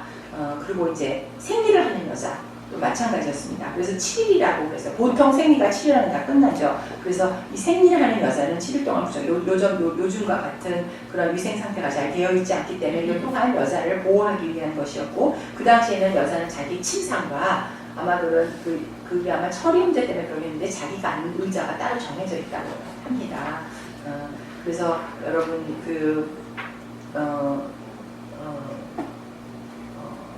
여기까지 나가면 너무 힘든 것 같아서 넘어가도록 하죠. 그 혈루병 여인에 대한 이야기를 한번 보도록 하겠습니다. 그 혈루병 여자가, 혈루병이라는 게 뭐냐면 생리가 계속 된다는 거예요. 이게 몇 년 동안 이 여자가 혈루병을 앓았죠? 예, 12예요. 12년 동안. 여러분, 일주일 생리학도 힘든데 12년 동안 이게 생리를 했다고 생각을 해보십시오. 여러분 그걸 알게, 이 여자에게는요, 이게 생리를 계속하고 나면 이게 피가 계속 유치를 12년 동안 했다는 건 여러분 혈색이 다른 것입니다. 그리고 아마 몸에서 냄새가 지독하게 났을 거예요. 그죠? 그다음에 유생 상태도 좋지 않았습니다. 자기가 다다로 나는 침생과 할 수 없었고요. 또 하나 여기서는 생리를 하는 여인과는 함께 합방을 할 수가 없었어요. 그러니까 이 여자는 결혼 생활을 할 수가 없었던 사람입니다. 12년 동안. 그래서 12년 동안 혈루병을 앓는 여자가 모든 가사를 통제한다. 모든 방법을 통해서 애가 회복되기를 원했으나 그러지 못했습니다. 이 여자가 얼마나 갈급했겠습니까? 지금도 이렇게 생리가 엄청나게 많이 나오는 사람, 생리 기간에도 엄청나게 나오는 사람들은 힘들어해요. 여러분 생리라는 것을 겪어봤어서 아시겠지만 이거 쉽지 않습니다. 그래서 이 여자가 예수님에게 나가서 예수님의 옷깃을 맞아서 이것이 이제 회복이 되면서 예수님이 그렇게 말해서 내게 거룩한 것이 빠져나갔다라는 얘기를 하시는 것입니다. 그래서 그것이 전혀 전파가 되죠. 하나님의 거룩이 이 죄인에게 임함으로 인해서 거룩이 터치가 됨으로 인해서 이것이 정결하게 되는 회복의 그러한 것이, 이것 또한 허락된 만남, 하나님이 허락하셨기 때문에 이 여인이 예수님의 옷깃을 만져서가 아니라 예수님이 그 거룩을 허락하셨기 때문에 허락된 만남 가운데에서 회복이 이루어진다는 것이죠. 그래서 여러분이 예수님 앞에 나간다고 하니까 정결한 마음으로, 그 회개해야 될 마음으로 정말 진정한 회개를 가운데 예수님 앞에 나갔을 때 그 예수님의 그 거룩이 나에게 전염되어 온다는 것을 여러분이 아셔야 되는 것입니다. 아까처럼 음식이나 다른 어떤 것이 우리를 부정하는 것이 아니라 불완전한 제사가 우리를 정결케 하지도 못한다는 것이죠. 그래서 이렇게 구약과 신약을 통해서 여러분은 이 거룩이 어떻게 나누어지는지를 여러분이 보실 수 있습니다. 성결법, 레위기 17장부터 20장까지 성결법에 대한 것이고요. 정결법이 끝나고 우리 성결법을 돌아보도록 하겠습니다. 이 정결법은 나 여호와 너희 하나님은 거룩하니 너희도 거룩할지어다 라는 이 말이 이스라엘이 다른 모든 민족으로부터 구별된 거룩을 소유해야 한다는 하나님의 말씀인 것이고요. 이 표현되어지는 거룩, 이것을 하나님은 예배를 통해서 받으신다는 것입니다. 여기 6-2의 목표 18에 레위기 17장부터 20장까지입니다. 저 여기 미스프린트가 됐어요. 붙이세요.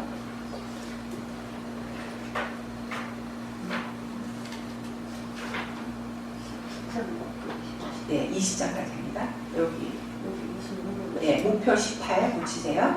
우리가 성결한 삶을 살아야 하는 이유는 하나님이 우리 하나님이기 때문이에요. 그리고 거룩한 하나님이 우리와 함께 하시기 위해서 우리가 거룩해져야 된다는 것을 여기서도 또 한 번 이 성결법을 통해서 강조를 합니다. 그래서 이 성결법은 이 법을 지키지 않으면, 너네가 이 부정을 저지르면 백성 중에서 끊어진다라고 해요. 아까는 회복될 수 있었어요. 회복될 수 없는 것에 들어갑니다. 어떤 죄를 지으면 백성 중에서 끊어진다. 이게 뭐냐? 백성 중에서 끊어져 나가는 거 뭐죠? 성 밖으로 밀어내는 것이고, 이것은 죽음을 의미하는 것입니다. 그래서 이 범죄에 대한 부정은 회복될 수 없는 거예요. 어떤 것들이 그렇게 회복될 수 없는 것인지 우리가 한번 보도록 하겠습니다. 여기서의 해당하는 것은 만일 누구든지라는 표현이 써요. 백성 중에서 끊어질 수 있는 죄를 지은 사람은 누구든지 지위, 고하, 남녀노소를 불문하고 동일하게 적용이 된다는 것입니다. 그래서 이 모든 이스라엘 백성에게 적용되는 이 정결법, 제단에서 드려지는 이 희생을 희생을 보겠습니다. 첫 번째 연설에서요. 그 당시에 또다시 그 당시의 삶이 어떻게 됐는지를 우리가 좀 알아볼 필요가 있어요. 가장 많이 드려졌던 제사가 화목제사라고 해요. 그래서 화목제사는 서로 나눠 먹는 거예요. 그러니까 굳이 성막까지 갈 필요 없이 그냥 밖에서 있는 곳에서 대충 하고 이제 하기를 원했던 거죠. 근데 하나님은 그렇게 하지 못하게 했어요. 우리 앞에서 제사에 대해서 배웠을 때 그들이 그 제물을 가지고 점을 치는 것들이 그 이방 신들에게 했던 거라고 얘기를 했습니다. 그래서 하나님이 그것을 하지 못하게 막는 거고, 거룩한 곳에서만 그 제사를 드리도록 했던 것입니다. 그래서 하나님께 그들이 이제 회막 밖에서 하게 되면 이들은 어떤 것을 했냐면 하나님께도 드리고 또 이방 신에게도 드리고, 여러분 그 일본 사람들이 참 그런 게 많아요. 여러 신을 섬겨요. 그래서 하나님도 one of them이에요. 그들이 믿는 또 하나의 신인 것이에요. The only God이 아닌 것이에요.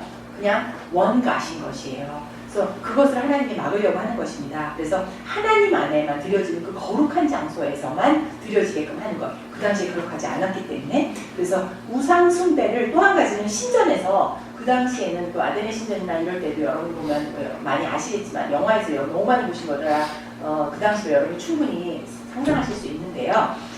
그들은 그 신전을 지키는 여자, 그게 말하자면 여러분들 참여예요. 제가 에베소 교회를 갔었는데 지금은 다 허물어져 있지만 그 들어가는 입구에 이렇게 발바닥에 이렇게 땅에 이렇게 있어요. 이렇게 뭐라 그러나 시멘트를 꾹 눌러서 하는데 손잡 내는 것처럼, 왜 LA에 타운에 가보면 이렇게 스타들이 손잡 찍는 것처럼 이 발바닥 모양이 있어요. 그게 뭐냐? 그 발바닥보다 크면 그걸로 들어갈 수가 있어. 그게 뭐냐? 창녀촌에 들어갈 수 있는 사이즈 발 크기예요. 참여의 조건이에요. 아니요. 창녀와 접할 수 있는 남자의 나이. 그러니까 우리는 주민등록증을 까잖아요. 술 먹을 때. 그 당시는 그랬어요. 그게 뭐, 그리고 아데네 신전에서 했던 그 신전을 지키는 여자들. 왜 로마 그랬을 때 하얀 옷 입고 예쁜 여자들 있잖아요. 이게 복무하고 하고 이럴 때 그 여자들이 뭐였냐면 신전의 신을 섬기는 여자였을 뿐만 아니라 그 신전에 오는 사람들과 상관하다는 뜻이 뭐냐면 그게 통관을 한다는 것입니다. 그래서 이렇게 섹스를 한다는 뜻이에요. 그래서 신전을 지키는 여자들과 신전에서 그것이 신들에게 드리는 제사로 자기들이 섹스를 했어요. 그것을 막는 것이었습니다. 그래서 고대 금동을 여러분들이 이해하실 필요가 있어요. 그래서 그걸 하지 못하도록 막은 것이었습니다. 자, 이 영화를 볼 때 여러분들의 눈이 조금 달라지시겠죠? 그 가늠녀들이에요. 그래서 그 여자들과 하는 그 행위는 하나님의 사랑 우상에 대한 배신행위였어요. 우상 숭배였어요. 그걸 하나님이 하지 말라는 것이죠. 그리고 그들은 그 순념서라는 단어를 여기서 사용되는데 그 순념서가 이게 뿔이 있잖아요. 그래서 악령들을 지칭하는 일반적으로 그들이 사용되는 언어였습니다. 그 나중에 보면 아세라의 염소 막 그런 것도 나오는데 그건 그때 가서 보기로 하고요. 그래서 이 머리에 뿔이 있는 그 악령들의 신상을 이 사람들은 순념사라고 생각을 했어요. 그래서 그들이 그 들판에 나가서 이 악령들은 들판에 있다고 생각을 했어요. 폐허에 있다고 생각했어요. 더러운 곳에 있다고 생각을 했어요. 황무지에 있다고 생각을 했어요. 뭐 그런 것들이 그런 곳에 있을 수밖에 없다고 생각하고 잘 생각하는 것 같아요. 그죠? 거룩한 곳에 있지 않았어요. 그래서 이 사람들이 그곳에 신당을 세우고 그 악령들과 그 거리에 있는 신들과 그 많은 신들을 섬겼어요. 그거를 못하게 구별을 했다라는 것만 여러분들이 아시면 되겠습니다. 그래서 이들은 혼합주의였습니다. 그걸 못하게 하는 것이었습니다.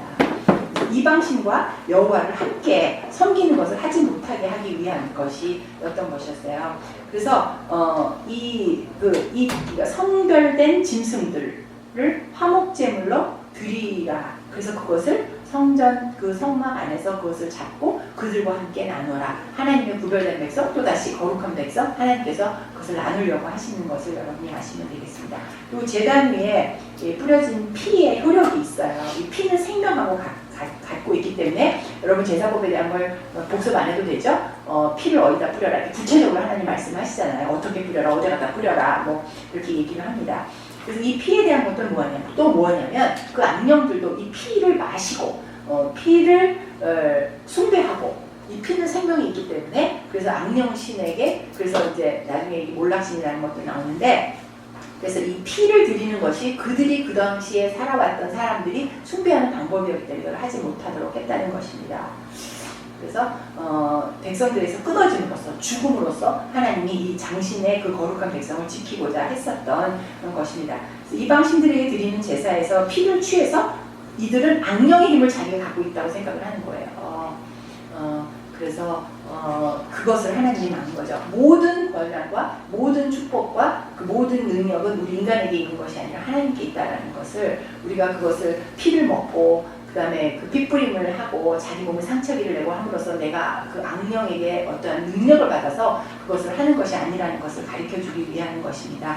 그래서 이것 여기서 또다시 말하지만 아까 먹는 음식에 문제가 있는 것이 아니라 드리는 사람에게 문제가 있다고 그랬어요. 피도 마찬가지입니다. 피 때문에 우리의 죄가 회복이 되는 것이 아니에요. 그럼 무엇 때문이죠?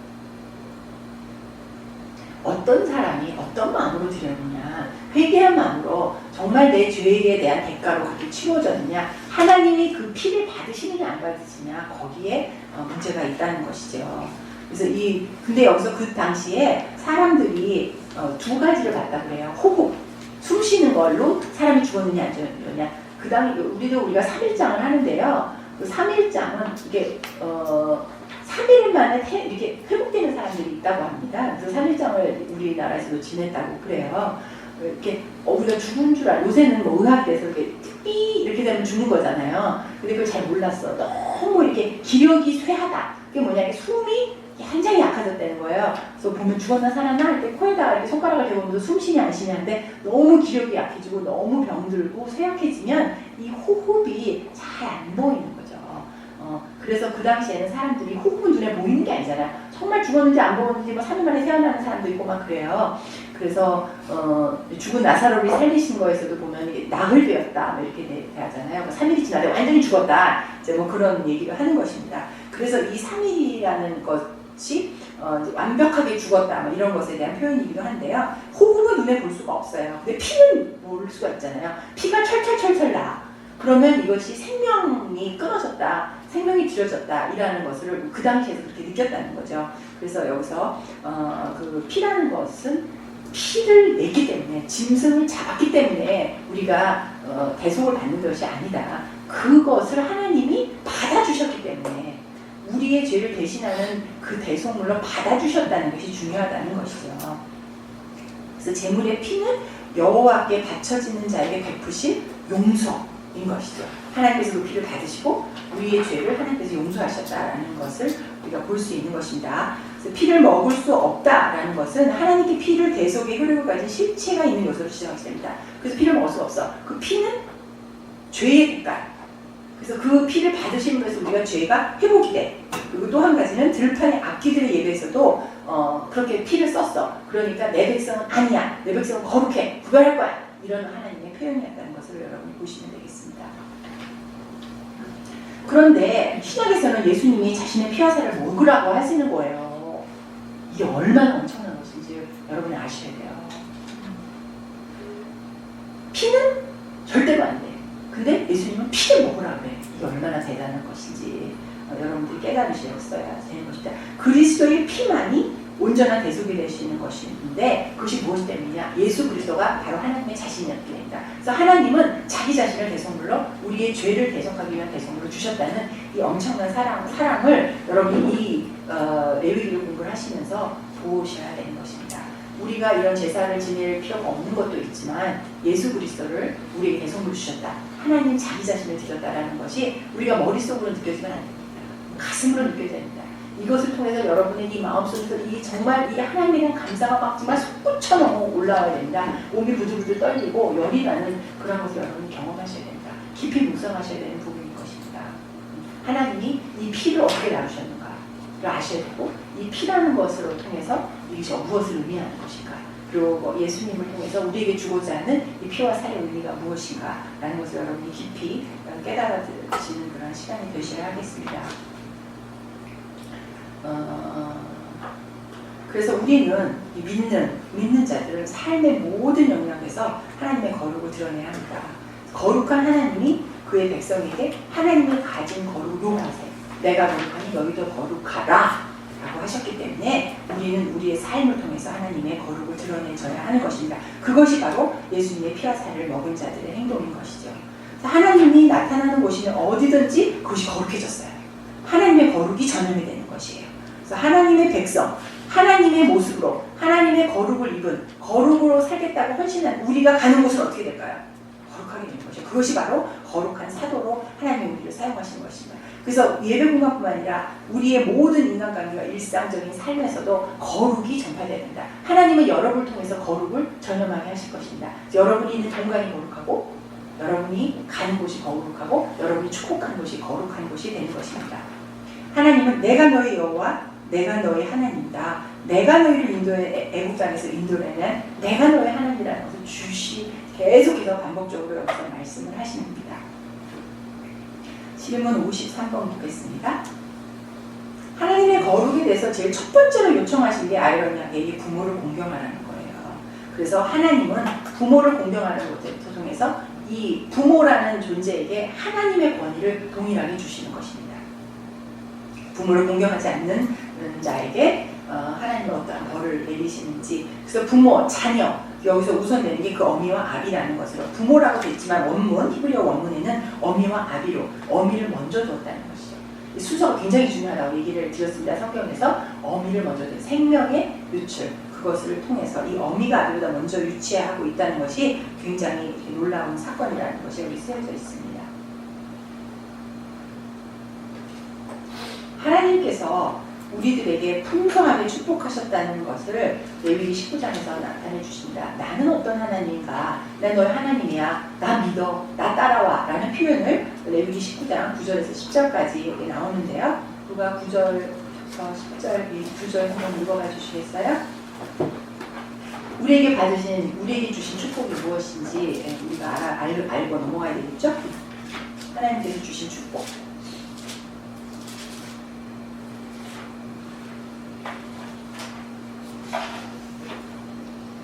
한번 읽어주세요. 19장 9절 10절입니다. 너희가 너희의 땅에서 곡식을 거둘 때 너는 밭이까지 다 거두지 말고 내 떨어진 이삭도 줍지 말며 내 포도원의 열매를 다 따지 말며 내 포도원에 떨어진 열매도 줍지 말고 가난한 사람과 거름민을 위하여 내버려두라. 나는 너의 하나님 여호와니라. 여기서 성경에 얼마나 할 말도 많으실 텐데 하나님은 없는 자들을 보호하시는 것입니다. 하지 마라 라는 게 법령이 아니라 이것은 없는 사람을 위한 하나님의 따뜻한 사랑과 배려인 것입니다. 그래서 가난한 자와 거류를 위한 배려. 그렇게 너네가 그렇게 내가 없으면 어떻게 하겠습니까? 못하죠.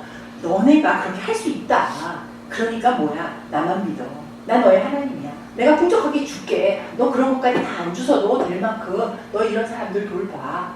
내가 넘치도록 줄게. 라는 하나님. 내가 너의 하나님이다. 라는 것을 거기서 반복적으로 나타나는 것이 바로 여기에서 그런 것들을 거두지 마라. 라는 것입니다.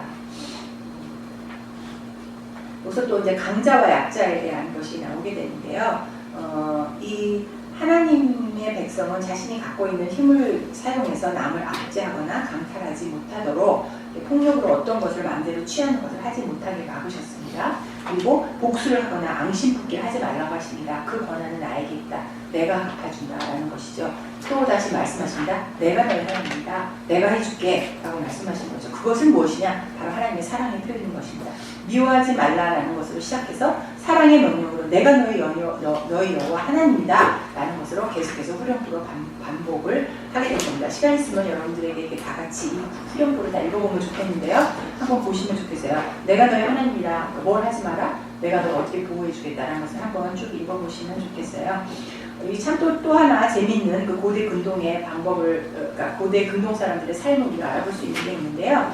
그 사람들이 죽으면 그 망자를 위해서 그들이 애도하는 방법이 있었습니다. 이 애도하는 방법은 떠나간 훌령들에게 피를 제공하는 행위였어요.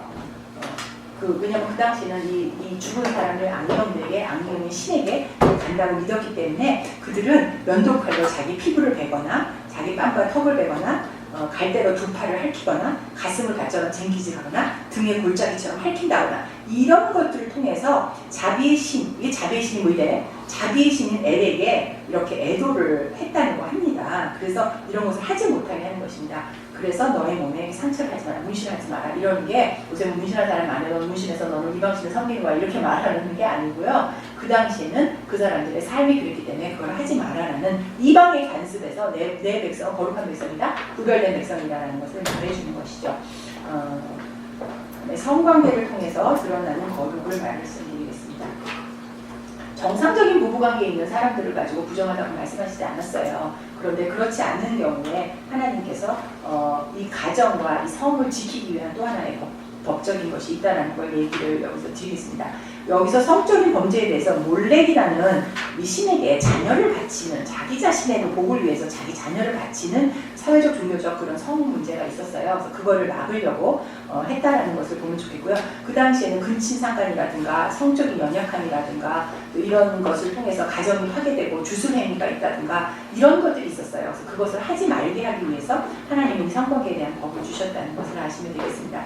그래서 이 가정, 하나님의 이 가정의 머리인 가장을 통해서 하나님은 이 하나님의 법을 지켜나가시겠다라고 하는 하나님의 의지를 여러분 여기서 보실 수 있으면 좋겠습니다.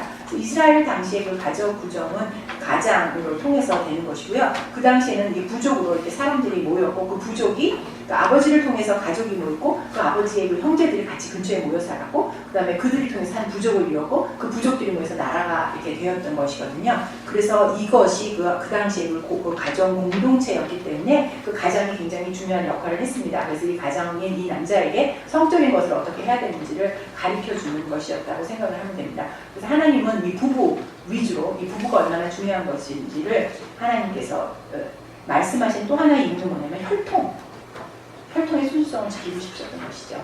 하나님은 내 백성을 순수하게 지켜서 이방 백성들과 그 혼탁하게 하지 않기 위해서 구별된 백성으로 지키기 위한 또 하나의 하나님의 방법이었다는 것을 알면 좋겠습니다.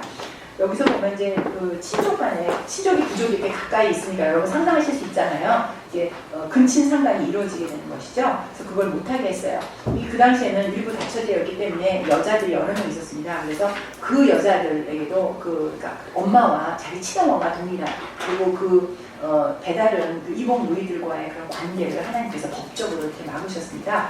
그래서 그 혈통의 순수성도 지키며 그다음에 그 아버지의 권위, 그 엄마와도 같은 것에서 아버지의 권위를 이제 범하지 못하도록 이렇게 하고 있습니다. 이 압살롬이 이제 왕권을 찬탈을 하게 됐죠. 그랬을 때 아버지의 후궁들과 동침하는 사건이 일어납니다. 그것은 무엇이냐? 옆에 있는 나쁜 놈들이 이렇게 막 이간질을 막 시키기도 하지만 그 아버지의 후궁들과 동침을 한다라는 것을 통해서 아버지의 권위에 정면적으로 도전을 하게 되는 것이죠. 너무 재밌는 건 사무엘하 16장 20절에서 22절을 읽어보면 너무 재밌는 게 이렇게 하고 나니까 아버지의 노여움을 사게 되는 거죠. 근데 그것을 보고 압살롬과 함께한 모든 사람들이 힘을 얻었다고 그랬습니다. 그게 뭐냐? 아버지의 권위에 도전을 하는 것입니다. 그걸 하지 못하게 했다는 것입니다. 그래서 가부장적으로 철저하게 하나님은 그 계통을 지키자고 하셨다는 것이죠. 여기서 또다시 누이와 성관계도 금하게 되는 것이죠. 왜 그랬냐면 그 당시에 이집트 왕실에서는 그것이 관행적으로 이루어졌기 때문입니다.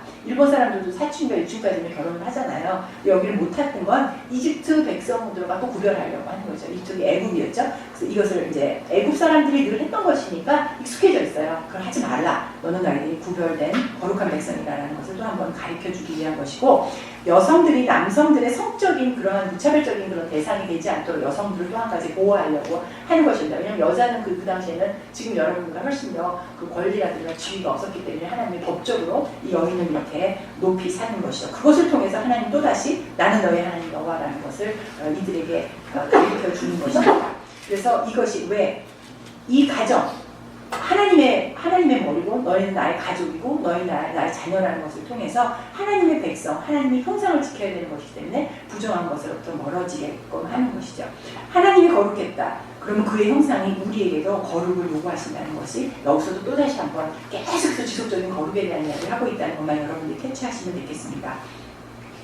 그래서 그 다음에 그 사회적, 종교적인 성문제를 다루게 되겠습니다.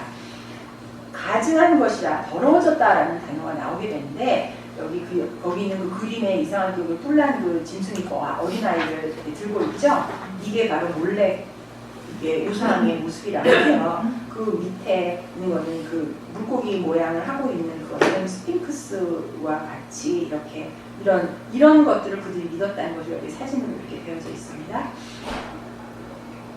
몰래에게 바쳤고 동성연애를 했고, 이 수관이라는 건 뭐냐면 짐승 숫자를 썼어요. 그래서 짐승하고 반통을 한다는 것입니다. 그럼 뭐 말이라든가 개라든가 그들이 함께 그 동물들과 함께 살았잖아요. 그래서 그런 짐승들과 하는 그러한 그 성적인 행위들을 하나님께서 이것을 막으셨다는 것을 여기서 볼 수가 있습니다. 이 몰래에게 이 머리가 황소머리라고 해요. 그 다고는 물고기 몸을 가진 사람의 모습이고요. 스핑크스는 사람의 머리를 가진 사자의 모습이고요. 이것이 그 당시에 그들이 섬기고 어떤 것을 보고 살았던 그들의 신인 거예요. 그래서 이걸 못하게 이것은 그들의 예배, 그 이방신들을 섬기는 건 또다시 또 마법이 또 이렇게 주술과 마술과 이런 것들이 연결이 되어 있습니다. 그래서 그거를 하지 못하게 했던 것이라고 하면 되겠습니다. 그래서 이 몰렉이라는 신에게 자녀를 바쳤어요. 근친상간을 했어요. 그걸 하지 말라라는, 너희는 또다시 거룩한 백성이라는 것을, 구별된 백성이라는 것을 하나님께서 가르쳐 주는 것이고, 이것이 또다시 이스라엘 백성을 거룩한 백성이라고 따로 하는 것이었고요. 여기서 이거를 통해서 여성의 권리를 하나님께서 또다시 이제 지켜주고자 하여 되는 것입니다. 신약 성경에서도 근친상간을 못하겠고 또 마법도 또한 금지를 했습니다. 신약에도 이것은 변하지 않았어요. 그래서 신약 성경에서도 배우자가 상대에게 하는 그 방식이 영적 생활에 직접적 영향을 미친다고 생각을 했습니다. 그래서 남편이 아내에게 홀대하지 못하도록, 또 아내를 존중하도록, 그래서 그 하나님의 거룩한 백성으로 구별되어 살 수 있도록 그렇게 했다는 것입니다. 왜 그러냐면 그 사랑의 첫 번째 영역이 가정으로 본 거죠. 그래서 그 첫 번째, 가정의 제일 첫 번째는 부부잖아요. 그래서 이 남자, 이 가정이 제대로 세워지려면 그 배우자에게 어떻게 잘해야 하는가, 아내들을 거룩하고 사랑이 넘치는 태도로 남편이 그렇게 해야 한다. 그것이 그들을 그리스도께 인도하는 방법이었기 때문입니다. 그래서 부모는 또 자녀를 학대하거나 그들의 인격을 무시해서는 안 된다라는 것을 법으로 이렇게 해서 하나님이 하나님의 그 백성들을 거룩하게 인도하고자 하는 그 하나님의 방법이었다는 것입니다. 질문 72번에 보면 디모데전서 속에서 과부들에 대한 것을 하나님이 또 배려하신, 하나님은 항상 무엇을 하지 마라, 너네 어떻게 해라, 이렇게 일반적인 사람을 하지만 또 한 가지는 이렇게 가난하고 소외된 이 사람들에 대한 것도 하나님 늘 함께 말씀하시고 있었다는 것을 여러분이 보시면 좋겠어요. 그리고 그 당시 신약시대의 그 당시에도 교회 안에 남자와 여자의 차별이 없었습니다. 종이나 노예나 또 주인이나 이게 구별이 없었습니다. 그래서 이게 하나님 안에서 모두가 하나라는 것을 여기서 볼 수 있게 되는 것입니다. 이 거룩한 관계에서 모든 신자에게 요구되는 것은 거룩이었습니다. 결혼 관계에서 요구되는 것은 거룩이었어요. 이 거룩함이 바로 뭐냐? 음행을 하지 마라. 거룩하고 존귀한 존재로 아내를 대하라는 것이었습니다. 그래서 음행과 이 편견을 멀리하라. 가정을 지켜라. 이것이 바로 아름다운 공동체의 시작이다. 그래서 교회는 예수님 안에서 한 몸이다. 은사를 통해서 자신의 정체성을 발견하라. 가늠과 동성연애는 지금 많이 허용이 됐지만 하나님 이 예수님의 법에서는 지금도 이것이 금해야 될 법인 것이죠. 그래서 교회는 예수께서 가늠한 여자들을 대신한 것과 똑같이 또 이런 사람들과 인간관계를 맺을 필요는 있어요. 이 사람을 멀리해서는 안 된다. 이 사람들을 회개하고 주님 앞에 돌아오도록 하는 것은 하셔야 되는 것이죠. 그러나 우리가 그렇게 해서는 안 된다는 것입니다. 우리 오늘 참 많은 것을 나눴는데요. 가장 중요한 것은 하나님은 하나님의 거룩한 백성을 구별하기 위해서 많은 법을 주셨다. 그렇게 한 이유는 고대 운동에 그 당시 그 사람이 살았던 것들이 그렇게 있었기 때문에 그들의 익숙했던 애굽에서 나와서 또 이방의 신이 이렇게 들끓고 있는 그 가나안으로 데려가는 그 과정에서 하나님의 백성을 구별하기 위함이었다. 하나님이 주셨던 모든 이런 방법들은 하나님의 거룩한 공동체를 이렇게 의학적으로든 또 법적인 거든 관계적인 거든 구별해서 지키고자 하셨던 하나님의 그러한 따뜻한 사랑의 배려였다. 그리고 하나님은 모든 법령에서 제사부터 시작해서 또 주의 그 같은 공동체 안에 사람을 돌보는 것에서도 하나님은 있는 자와 없는 자, 가진 자, 그다음에 더 능력 있는 자와 능력이 없는 자, 지위고와 남자, 여자 이런 모든 것을 떠나서 하나님은 가지지 못한 자들에 대한 배려하심이 늘 하나님에게 있었고 그들을 사랑으로 돌보게 하는 하나님의 방법이 있었고 또 그만큼 그들이 그렇게 할 수 있는 넉넉한 것을 하나님이 주신다는 하나님의 방법이라는 것을 아셨으면 좋겠습니다. 이방신으로부터 멀리하고자 하는 하나님의 백성을 거룩하고 구별되게 하시고자 하는 하나님의 방법이었다. 그래서 이것을 통해서 하나님의 백성을 하나님이 가나안으로 인도하고자 하시는 하나님의 하나의 방법이었다. 이렇게 여러분이 알고 계시면 되겠습니다. 수고하셨습니다. 내용이 좀 많았습니다. 오늘 내용이 많아서 듣는 여러분 굉장히 버거우셨다고 생각을 하는데요. 내용이 좀 많아서 저에게 이것을 가르쳐주셨던 목사님이 모든 걸 다 하지 마라 그런데 제가 욕심이 있어서 다들 한번 훑어보고 싶어서 나갔는데 결론은 간단합니다. 다음 주에는 여러분이 오셔서 이것을 1가부터 5가까지 내용을 이렇게 숨 가쁘게 달려오듯이 이렇게 한 분 한 분씩 제가 다 시킬 것입니다. 간단하게 1과 2과 3과 4과 5과 한 문장씩만 5문장이죠. 가장 중요한 것이 무엇인지 여러분이 알고 여러분 함께 나눌 수 있도록 해보시면 좋겠습니다. 그리고요, 여기 지금 카톡에 여러분들이 나누셨던 것들을 이렇게 정리를 하셨던 것들 있잖아요. 적어도 신규사님이 3과 갖고 계신 거 제가 봤어요. 그거라고. 그래서 이게 다른 분들이 다 이렇게 한번 공유를 해봤으면 좋겠습니다. 저희는 이것을 공부를 하고요. 한 과씩 다 이렇게 1과 정리해서 레포트를 하나씩 이렇게 냈어요. 여러분도 그걸 내셨으면 좋겠어요. 사진 찍고 있어요? 네, 좋습니다. 감사합니다. 네, 기도하고 마치도록 하겠습니다. 하나님 아버지 감사합니다. 하나님의 백성을 구별하고자 하셨습니다. 구별되게 해주셔서 감사합니다. 하나님께서 저희 사랑 주셔서 감사합니다. 예수님 주셔서 감사합니다.